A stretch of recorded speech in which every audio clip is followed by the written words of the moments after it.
There is a silent mistake that may be stealing years from your life, and the scariest part is that you probably make it every day without realizing it. You can change jobs, distance yourself from difficult people, make more money, organize your routine, and even solve some of the problems that keep you awake at night. But if you do not recognize what is happening inside your mind, there is a good chance you will carry the same restlessness into the next phase of your life. Because perhaps the problem that is destroying your peace the most is not what is happening to you. Perhaps it is what happens inside you after something happens. And there is a seemingly small difference between those two things that can completely change the way you face anxiety, conflict, loss, and uncertainty. Remember this, because we will come back to that difference. And when we reach the sixth habit, you will understand why so many people spend their entire lives trying to control the world while losing sight of the very thing God placed under their responsibility. Maybe you know this feeling. You open your eyes in the morning and your body is still in bed, but your mind has already started a war. A conversation from yesterday comes back. A bill needs to be paid. Someone has not replied to your message. There is a decision waiting for you. You imagine what could go wrong before your feet even touch the floor. Then you pick up your phone, and within a few minutes, other people, news, demands, and problems have already decided where your attention will go. The day has not even begun, but your peace is already in the hands of the world. And here is the uncomfortable part. Sometimes we ask God for a peace that we keep voluntarily handing over to everything around us. Today, we are going to explore 6 Stoic habits that can train your mind, strengthen your emotional discipline, and help you understand something essential about trusting God. They will be organized as a progression. The first one seems simple. The ones that follow go deeper, but the 6th touches on a truth that almost no one likes to face, and it is precisely that truth that may make you reconsider the way you are living your days. Before we continue, think about this. How much of your peace did you lose this week because of things that were never under your control? Do not answer too quickly. Maybe that question is more important than it seems. The first thing we need to learn is to win the first battle of the day before the world has a chance to fight for our attention. Marcus Aurelius ruled an empire. Imagine how much bad news, conflict, betrayal, responsibility, and how many difficult people could reach him before a single day was over. That is why, in his reflections, he mentally prepared himself to encounter ungrateful, arrogant, selfish, and difficult people. Not because he wanted to begin the morning judging others, he was trying to keep reality from catching him by surprise. That distinction is powerful. Much of our irritation comes from the secret expectation that the day should cooperate with us. We expect people to be reasonable. We expect our plans to work. We expect recognition. We expect answers. We expect no one to disappoint us. Then life does what life has always done. It does not ask for our permission, and we react as though something extraordinary has happened. The first habit, therefore, is simple. Before you step into the world, put your mind in order before God. Before the phone, before the messages, before the news, spend 60 seconds in silence and ask 2 questions. First, what truly depends on me today? Your attitude, your honesty, your effort, the words you choose, the way you respond when someone touches a wound. Then ask, what does not depend on me that I need to stop carrying as though it does? Other people's reactions, the past, the complete outcome of your efforts, someone's opinion, what may happen tomorrow. This is where Stoicism and Christian faith begin to speak to each other in an extraordinarily practical way. Stoicism teaches us to recognize the limits of our control, but faith adds something that Stoic philosophy by itself cannot offer in the same way. What is beyond your hands has not necessarily been abandoned to chance. Proverbs 3 invites us to trust in the Lord with all our heart instead of relying exclusively on our own understanding. Notice the balance. That does not mean sitting back and doing nothing.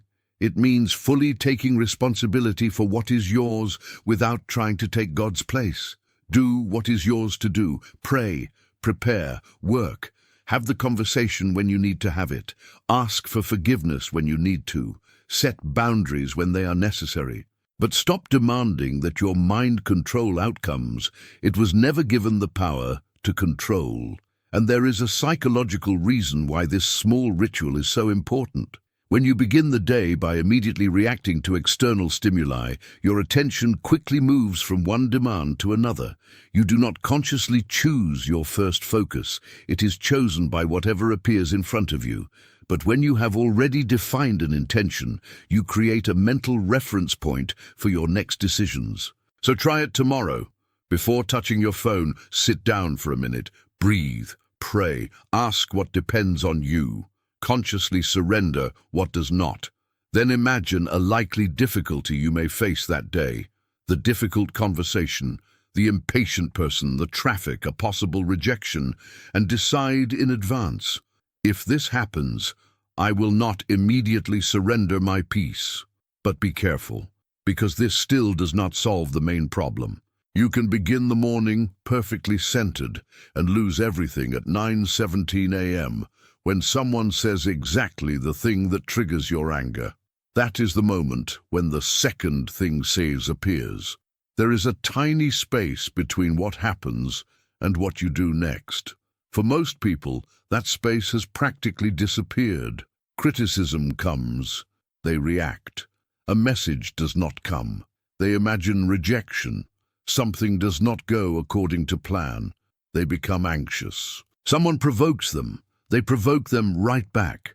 Epictetus recognized something essential. It is not only events that disturb us, but the judgments we make about them. And here we begin to move closer to the secret I left unresolved at the beginning. Because maybe you are not suffering only because of what happened. Maybe you are also suffering because of the story your mind immediately told you about what happened. And if that is true, there is an extraordinary possibility. Between the event and the suffering, there is a place where a choice can still be made. But learning to enter that space requires something almost no one practices. And that is exactly what changed the life of a person whose story we need to know. Because he believed his problem was his job, his family, the demands, and the people around him. Until the day he realized that he could run away from all of it and still carry the true source of his restlessness with him. He believed he needed to change his life, but what he really needed to change was the way his mind was living the life he already had. Let's call him Daniel. Daniel was 41 years old. He worked hard, supported his family, tried to be a good husband and a good father, and in the eyes of those who knew him, he seemed like a responsible man. But there was a version of Daniel that almost no one saw. He was the man who woke up tired before the day had even begun. The man who reread messages looking for signs of rejection, who received criticism at work and kept arguing with that person in his mind for hours afterward, who came home physically present but emotionally still trapped at the office. Daniel prayed. He asked God for peace, direction, and protection. But there was something he had not yet realized. After asking for peace, he spent the rest of the day feeding the very thoughts that destroyed it. Then something seemingly small happened. On a Monday morning, his supervisor responded coldly to a presentation Daniel had spent days preparing. No insult, no firing, just one sentence. "We need to talk about this later." That was enough. Within seconds, his mind built an entire story. He didn't like it. "My job is at risk. Maybe they're thinking about replacing me. How am I going to support my family?"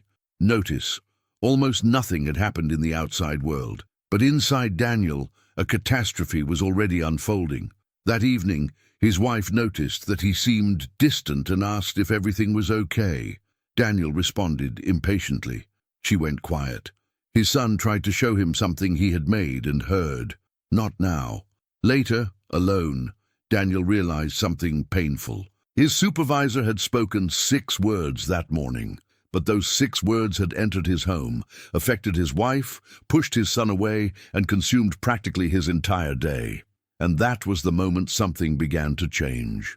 Because he asked himself, who really did all of this to me?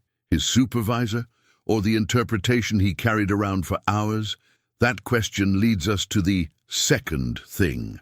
A disciplined mind needs to learn. Create a pause before believing everything you feel.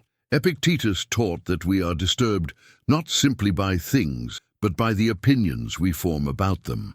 That does not mean the pain is imaginary, nor does it mean pretending that injustice, rejection, or loss does not hurt. It means something far more useful. Feeling something does not automatically make your interpretation true. Daniel began with a simple practice. Whenever he felt that emotional wave coming, he did not respond immediately. First, he named what was happening. I am feeling afraid, or I am feeling angry. Then he breathed slowly, and then he asked, what actually happened, and what did my mind add to it? That question began to reveal something frightening. A large part of his suffering was happening in the space between facts and interpretations. Someone took a long time to respond. Fact: she doesn't care about me. Interpretation: his boss wanted to talk. Fact: I'm going to lose my job. Interpretation: someone disagreed with him. Fact: they are disrespecting me. Interpretation. And here, modern psychology offers an important idea. What is known as affect labeling. Consciously putting what we are feeling into words can help reduce the intensity with which an emotional reaction takes over. But for Daniel, there was another dimension. When he felt anxious, he began adding a short prayer. God, show me what is real and give me wisdom to respond to what is real. Not to erase the emotion, but to keep from being ruled by it. But the real lesson was still to come. Because a few weeks later, Daniel received news that was not an interpretation. It was reality. The company was going to make cuts. His department would be downsized. This time, there was a concrete problem in front of him. And that is where the third thing came in. Prepare your mind for the possibility of loss without turning the possibility into despair. Seneca practiced a form of anticipating adversity. He reflected on loss, difficulty, and change, not to live in terror, but to weaken the illusion that comfort and stability were guaranteed. This needs to be understood carefully. Preparing does not mean spending your day imagining tragedies. Anxiety says, something bad might happen, so I need to suffer now. Preparation says, something difficult might happen. If it does, what will my next steps be? Those are completely different things. Daniel sat down that night with a notebook. He wrote, what if I lose my job? The question still frightened him, but instead of endlessly feeding different scenarios, he answered, I will update my resume. We will cut some expenses. I will reach out to 3 people in my field. I will continue doing my job while I'm still here. I will ask God for direction regarding what I cannot see. For the first time, he realized that preparation and trust could exist together. Stoic philosophy showed him, do not pretend that loss is impossible. Faith reminded him, do not confuse losing control with being abandoned by God. That difference is enormous. Jesus taught in Matthew 6 that we should not live consumed by anxiety about tomorrow because each day has enough trouble of its own. That is not a command to ignore problems. It is a call not to emotionally pay today for suffering that may never happen tomorrow. Daniel then began a different exercise. Instead of imagining only what he might lose, he consciously looked at what he still had. His wife was there. His son was there. There was food. There was health that day.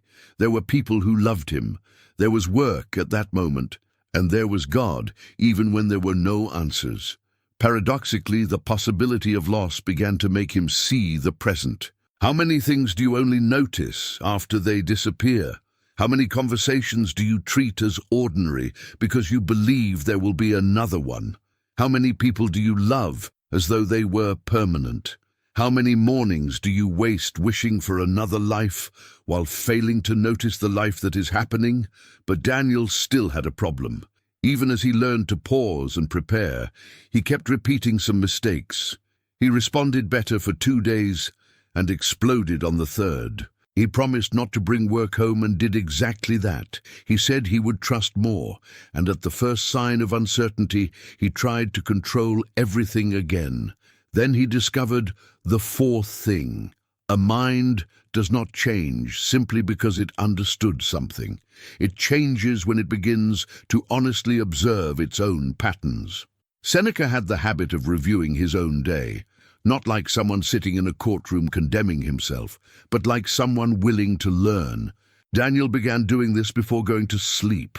3 questions. Where did I respond well today? Where was I ruled by emotion? What will I do differently tomorrow? At first, the answers were uncomfortable. I was impatient with my son. I interrupted my wife because I wanted to be right. I spent 40 minutes imagining a conversation that never happened. But instead of ending by saying, I am a failure, he began saying, tomorrow I will have another opportunity to respond differently. Then he prayed. He acknowledged before God where he had gone wrong, asked for wisdom, and rested. And then the real turning point came. One night, Daniel realized that he had spent months praying, God, take this anxiety away from me.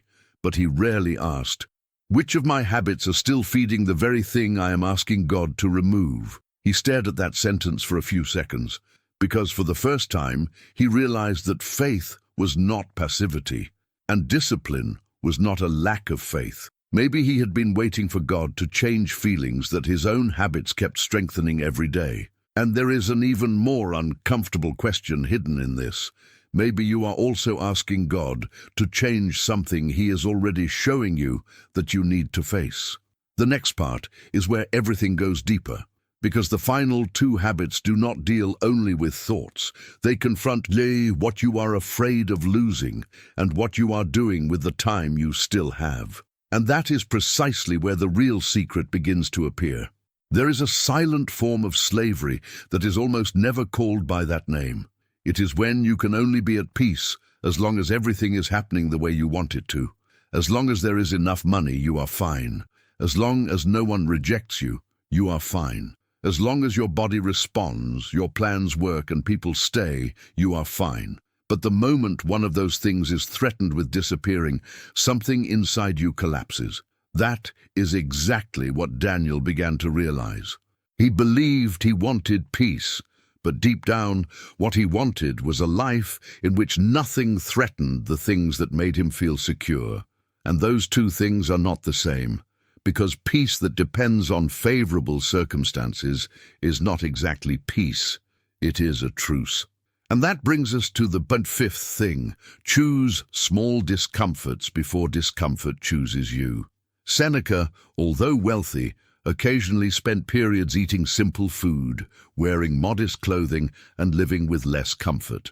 He did this to confront a question that still torments many people today. What if I lose what I believe I need in order to be okay? Daniel realized that he had organized his life around avoiding any discomfort. Every silence was filled with his phone. Every anxiety had to be immediately distracted away. Every craving for stimulation was given a screen. Every uncomfortable conversation was postponed.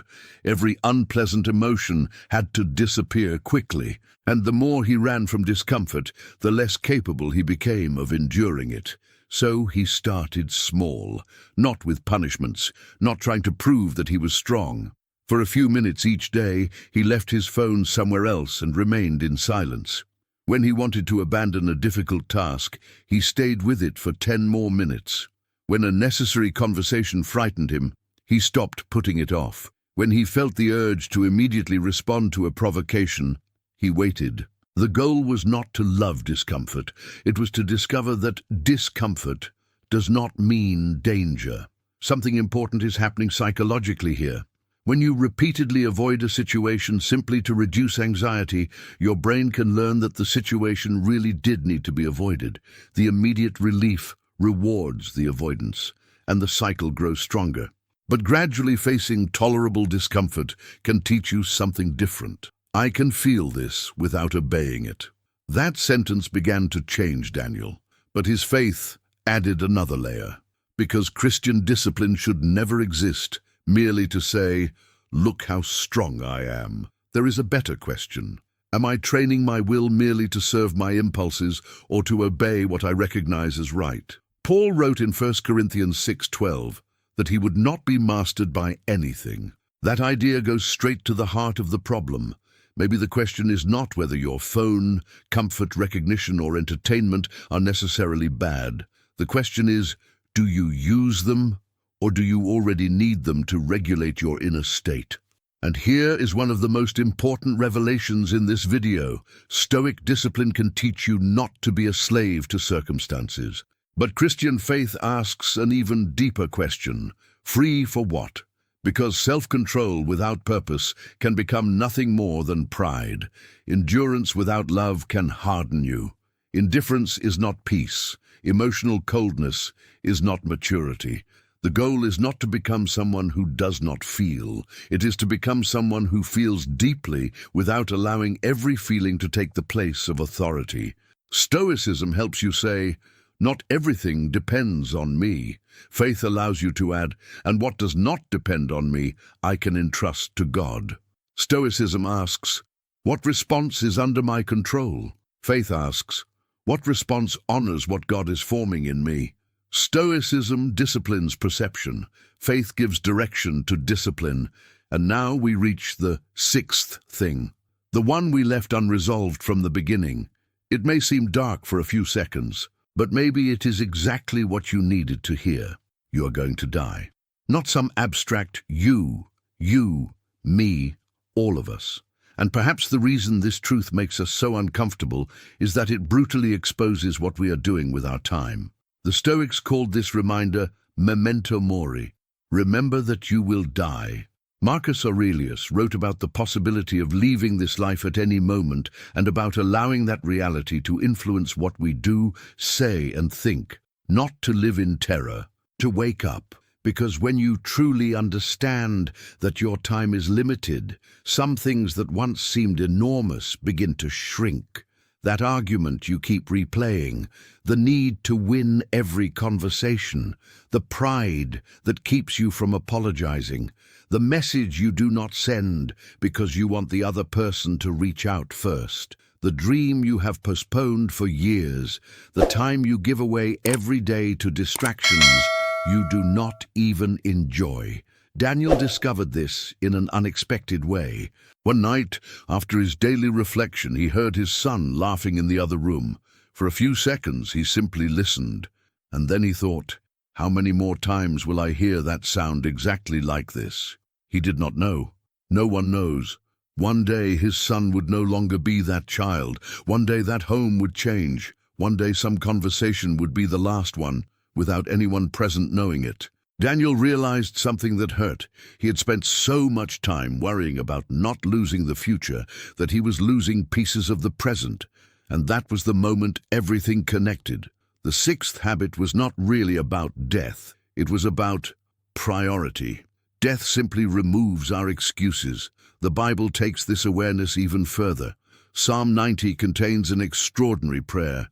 "Teach us to number our days, that we may gain a heart of wisdom." Notice, it is not, "Make us forget that life ends." It is, "Teach us to number them," because recognizing the limit can produce wisdom. Now the secret from the beginning can finally be revealed. Maybe your peace is not being stolen only by your problems. Maybe it is being stolen because you are trying to control what you should surrender while neglecting the very things you should take responsibility for. You try to control other people's opinions, but you do not control your own responses. You try to guarantee tomorrow, but you waste today. You try to prevent every loss, but you do not fully value what you still have. You try to change people, but you avoid examining your own patterns. You ask God to control what you cannot control, and that makes sense. But sometimes you also ask Him to do in your place what He has already given you the responsibility, awareness, and opportunity to do. This is where everything changes. Peace does not mean controlling everything. Peace begins when you learn to distinguish three things: what you need to discipline, what you need to accept, and what you need to surrender to God. Daniel finally understood. He did not need to control the world to find stability. He needed to govern his responses and entrust to God what had never been in his hands. But understanding this is still not enough, because tomorrow the phone will be beside the bed. The difficult person will still exist. Anxiety may return. The old pattern will try to take control again. So there is one final part missing. We need to turn all of this into a system so simple that you can begin today. And in the next block, I will show you exactly how to do that, including 3 practical actions, a 7-day challenge, and one final question that may make you look at some of your life choices in a completely different way. Now we have reached the part that really matters, because you can finish this video feeling emotional, agree with everything, and wake up tomorrow exactly the same way. Pick up your phone. Think about the problem. React to the first provocation. Try to control what you cannot control.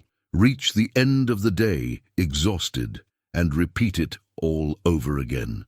Knowledge without practice can become just one more interesting thing you heard and forgot. So do not try to change your entire life tomorrow. Start with 3 actions. The first is protect the first minutes of your mind. What should you do? Before touching your phone in the morning, spend 60 seconds in silence. Ask, what depends on me today? Then, what am I trying to control that I need to surrender to God? Why does this work? Because you begin the day by consciously deciding where you will place your attention instead of allowing messages, news, worries, and other people to decide that for you. How do you apply it? Imagine that you are going to have a difficult conversation. You do not control what the other person will say, but you control whether you enter that conversation to hurt or to understand. You do not control the outcome, but you control your honesty. And so pray, God, give me wisdom to do well what is in my hands and trust to surrender what is not. The second action is create a pause between feeling and acting. When something triggers anger, fear, or anxiety, do not try to pretend you did not feel it. Do 3 things. Name it. Breathe. Question it. I am feeling angry. Breathe. Then ask. Am I responding to what actually happened or to the story my mind created? Why does this work? Because naming your emotional state and creating a small interruption helps you stop acting as though every reaction has to immediately become behavior. How do you apply it? Did you receive a message that hurt you? Do not respond at the peak of your emotion. Did someone criticize you? Wait before defending yourself. Did your plan fail? First ask what can still be done. You do not have to obey the first thought that appears. The third action happens before you go to sleep. Set aside 5 minutes for an honest review. Ask. B. Where did I respond well today? Where did I allow my emotions to rule me? What will I do differently tomorrow? Then take it to God. Do not turn reflection into condemnation. Acknowledge. Correct. Ask for forgiveness when necessary. Learn. Begin again. Because there is an enormous difference between saying, I made a mistake, and concluding, I am incapable of changing. The first produces responsibility. The second can produce paralysis. And now I want to propose a challenge. For the next 7 days, practice these 3 actions. 60 seconds in the morning. 1 conscious pause when you are provoked. 5 minutes of reflection at night. Do not try to look stoic. Do not try to look spiritual. Observe yourself. You will begin to notice moments when you used to surrender your peace automatically. And maybe you will discover that some of the battles that seemed external always began inside you. But before we finish, I want to ask you to do something different. For a few seconds, do not think about work. Do not think about the bills. Do not think about that person. Look at yourself, at the way you have been living. How many times have you hurt someone because you were mentally fighting something else? How many nights have you lost, arguing with people who were not even there? How many times have you asked God for peace in the morning and spent the day feeding thoughts that stole that very peace? How many important conversations have been postponed because of pride? How many moments with people you love have passed before your eyes while your mind was worried about a tomorrow that did not even exist yet? And maybe there is something even harder to admit. How many times have you called something a problem with life when it was actually one of your own patterns? Stop for a moment. Imagine that you could go back to some situations from the past few years while carrying with you what you understood today. Maybe you would not have responded that way. Maybe you would have waited before sending that message. Maybe you would not have spent months trying to control someone.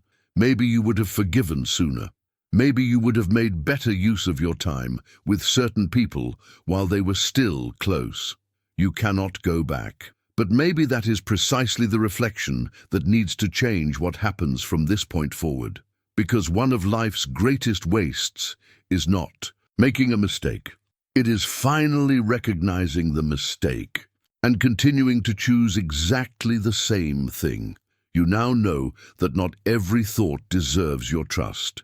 Not every emotion requires a reaction. Not every loss can be prevented. Not every circumstance can be controlled. And your time is not infinite. So when tomorrow comes, there is one question that can interrupt the old pattern. Am I trying to control what I should surrender to God while abandoning what truly depends on me? Maybe that question will save a conversation. Maybe it will stop you from reacting in a way you would regret.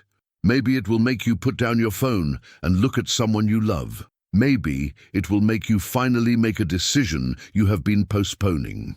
Stoicism helps us understand the mind.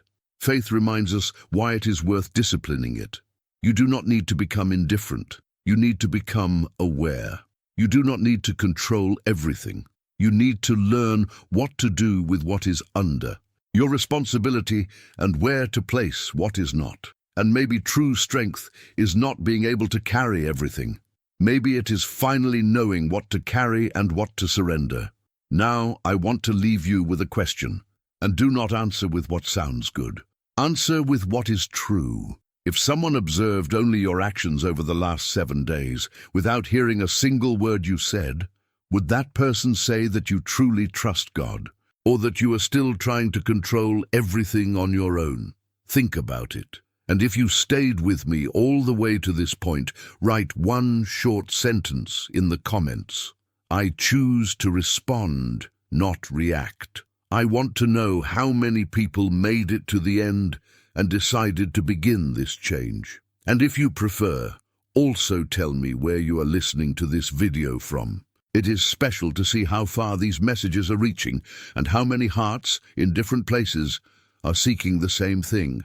More wisdom, greater inner mastery, and a life more aligned with God. For the next 7 days, accept the challenge, and then come back here.